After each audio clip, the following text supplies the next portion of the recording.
I guess one of the things he was shouting at you, and that was featured in the video, is this tweet that went out about the CDC revised numbers, and it was 9,200. Did you fall for a phony internet meme, or do you believe that less than 10,000 people have died from COVID?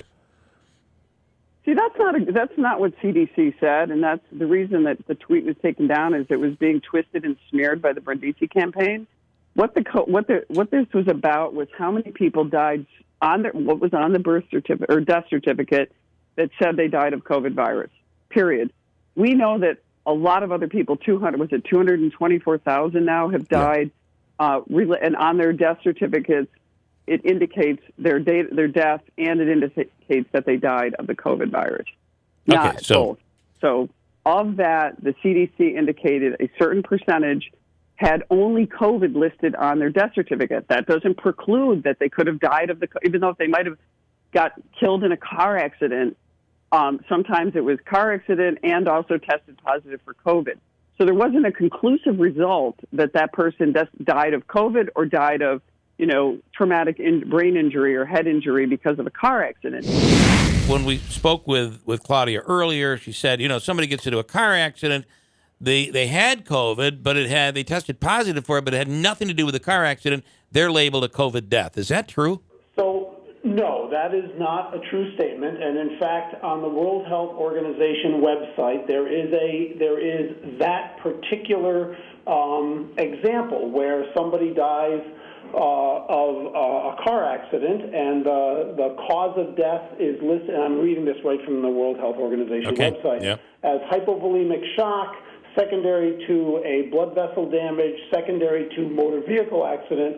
Oh, by the way, they also had COVID, but that is not counted as a COVID-related death. All right. I'm very glad to hear that. Yeah. That's not to say there might be some clinic or hospital out there trying to squeeze out some money in a rare situation. There are people, not everyone is honest and does the right thing. There may be cases where someone has tried to cheat the system. Would you agree with that? So I think that is probably true in some rare instances. I will also say that rarely people make honest mistakes where they, fill in the wrong line or whatever. But that's not going to substantively change the numbers. Yeah. So that's why whenever you do these kinds of statistics, there's always an error margin of plus or minus 1% or 2% or something like that, and that's true with any kind of statistics. So, there is nothing that is 100% accurate in life. All right. So, what about Stephen? And what do you make of he says the district told his grandson the coughing. I think you heard the call. Unless we can reiterate if you need. What are your thoughts on that? Yeah. So his grandson, who was never tested for COVID, was quarantined because he had respiratory symptoms. He would not be counted as a COVID positive person or as a person who had COVID. He would be counted as someone who had respiratory symptoms.